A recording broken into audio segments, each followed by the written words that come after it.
कि भाइयों दोस्तों, मेरे हल्के के वासियों, आत्म मंथन करने का वक्त तो आ गया। ये पता हमें भी है, सब बातें करते हैं। मैं जहां भी जाता हूँ किसी से ये नहीं सुना कि हमारे हल्के में हमारा प्रतिनिधि सही से काम कर रहा है। तो सही से काम नहीं कर रहा तो उसको बदलो, और जो काम कर सकता है, जिससे उम्मीद है, जिसकी विचारधारा पसंद आए, उसको लेके आओ। तो मेरे आपसे हाथ जोड़ के उम्मीद है कि जो आपके बच्चों के लिए काम करे, आपके बच्चों की भविष्य की छोटी छोटी बातें करे। भाई आपके बच्चे स्कूलों में दिक्कत तो नहीं आ रही? आपकी शिक्षा का, जैसे आयुष्मान योजना है, बीजेपी की मैं अच्छी योजना मानता हूँ, लेकिन योजना जिनको चाहिए उनको तो उपलब्ध ही नहीं है। तो इन चीजों पे जो बात करने वाला आपसे आए ना दूसरी पार्टियों का, तो उनसे या तो उनसे सवाल पूछो, या ये देखो कि वो भी ऐसी बातें करती है क्या, या हवाबाही बातें करती है किसानों के मुद्दों पे, बिजली पानी पे। ये बाड़ा खाड़ा है जो सरकार की योजना है कि 23 साल नहीं 22 साल इनकी मियाद होती है। तो 22 साल की मियाद होती है, तो अगर वो 15 साल में अगर बाड़ा खाड़ा खराब हो गया तो क्या उसको योजना में बदलाव नहीं हो सकता?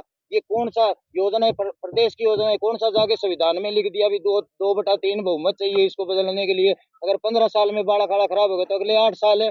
अगले 8 साल क्या करता है किसान? अपने उनको पानी नहीं लग पाता।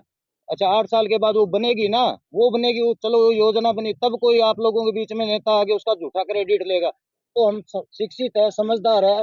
मैं अपने लिए कुछ नहीं कह रहा, आप विचार मंथन करो, कौन आपको बहका रहा है, कौन आपके लिए काम कर रहा है, कौन आपके पास 15-20 दिन में चुनावी मौसम में आता है बरसाती मेंढक की तरह, कौन आपकी तरह आम आदमी आप लोगों के बीच में लगातार आ सीएम रहा के है। दावेदार सर वो बहुत टाइम से है, काफी टाइम से सीएम के दावेदारी, सीएम के दावेदारी के चक्कर में हमारा भट्ठा बिठा दिया। सीएम के दावेदार हैं, सीएम के दावेदार, वो सीएम बनेंगे तो हमारे काम होगा। अब उस चीज का इंतजार इतना खिंचता गया तो अब वो टाइम आ गया कि हमें लगा भाई साहब सीएम बने ना बने, वो अपने लिए बने, किसके लिए क्या कर रहे हैं, उनके कारण हल्के के जो विकास रुक गए ना, तो उनके ऊपर काम करने की एक बहुत ही अच्छी शुरुआत है। हालांकि ये शुरुआत 2 साल पहले उपचुनाव में भी की थी। 1% भी वोट यहाँ से नहीं कटता था इनका। मैंने आम आदमी पार्टी की इनकी विचारधारा में आगे इनसे जुड़ के उपचुनाव में 328 में से 328 वोट पोल हुए थे, वहां से 52 वोट आम आदमी पार्टी को दिलवाए थे।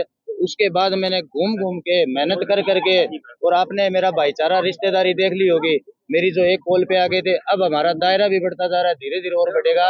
इनको हटाएंगे, ऐसा नेतृत्व लाएंगे जो आम आदमी की बात करे, उनकी समस्याओं की बात करे, उन मुद्दों पे बात करे जो हमारी जरूरतें है। हरियाणा का माना हुआ गढ़ है, किला है, कि ढाना बहुत मुश्किल है ऐसा माना जाता है। अभी तक कोई ढा भी नहीं पाया, क्या आप ढा पाएंगे? सर हम चाहते भी नहीं थे ढाए। हमारे समाज को प्रतिनिधि भजनलाल जी ऐसे मिले हुए थे, हम चाहते भी नहीं थे। हमारे समाज को जोड़ा उन्होंने, सब कुछ किया, लेकिन एक प्रतिनिधि होने के नाते कुछ काम गिना पाए। अब उन्होंने करोड़ों के काम गिनाए भी, हम मेरे बेटे ने करोड़ों के काम किए।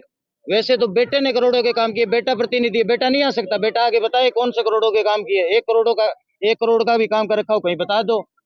आप जिस रास्ते से आए हो उनकी सड़कें देखी होगी, आदमपुर का हाल देखा होगा आपने, कोई काम नहीं है समाज पे।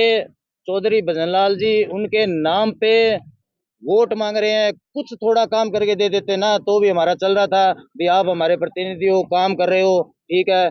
जीरो काम, इसलिए हम लोगों को निकलना पड़ा। मैं जाऊंगा तो वहां जाके भैया आपको ऐसे नहीं है कि नजर नहीं आऊंगा इस हल्के में।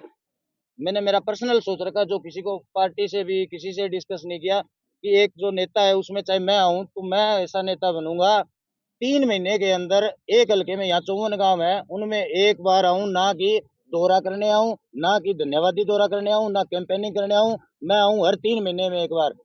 एक साल में 4-5 साल की सरकार होती है, 20 बार लोगों के बीच में आने का मतलब ये है कि भाई साहब बता दो क्या समस्या है, उनको जाके विधानसभा में रखूं। ये क्या है कि आज विधानसभा में चला गया 5 साल, उसको क्या पता पीछे क्या समस्या है। तो मेरा सबसे पहले तो ये है कि मैं 3 महीने अपने गाँव में आऊँ। जो 55 गाँव है, जैसे ये कैंपेनिंग में 10-10 गाँव निकालते हैं ना, नहीं, एक एक बंदा आराम से सही समस्याएं सुन कर निकलना चाहे, उन पे काम पीछे का क्या काम हुआ है, अगर एक में 3-4 दिन काम करे तो 20 एक दिन हल्के में दे दे, जाए बाद में जहाँ चुनाव है उन समस्याओं को उठा के चला जाए। तो सबसे पहले तो मैंने जी ये सोच रखा है। इस पार्टी का जो जन्मदाता है ना, वो जो ये भ्रष्टाचार जेल में रहे, भ्रष्टाचार के आरोप हाँ हाँ हाँ, जेल में रहे, जेल में मान ले विपिन भाई आप ये सिसोदिया साहब अभी छूट गए हैं भाई साहब। अच्छा छुट के आए हैं तो अभी देखो ऐसा है, मजाक की बात नहीं है। जो केजरीवाल जी, अगर केजरीवाल जी देखो भ्रष्टाचार के खिलाफ आए, उसको 100, भ्रष्टाचार में अंदर चले हाँ गए। 100 करोड़ पे आपने बोल के डाल रखा है, ठीक है। कांग्रेस, बोला आज बीजेपी जा रही है, कांग्रेस आ रही है, उसी सवाल पे आऊंगा, कहीं नहीं जा रहा। कांग्रेस आ रही है, कांग्रेस आज खुशी में नहीं आ रही, बस ये है कि पुराना थप्पड़ भूल गए हम, तो इसलिए बोला कांग्रेस आ रही, कांग्रेस। इस कांग्रेस के विपिन भाई आपको याद होंगे, इसको हमने इतना परेशान हो गए, रोज अखबारों में, अगर आपने नहीं पढ़े 1,000 करोड़ का घोटाला, आज 10,000 करोड़ का घोटाला, ये 100 करोड़ के घोटाले में इनको जो मतलब एक जो बंदा इन सबका बोरी बिस्तरा बंद करने आया है ना, तो उसको कर रखा है। और अभी तक उनका हो सकता है आने वाले 2 4 10 दिन में वो बाहर भी आ जाए, वो बंदा इन पे 100 गुना भारी होके बाहर निकलेगा।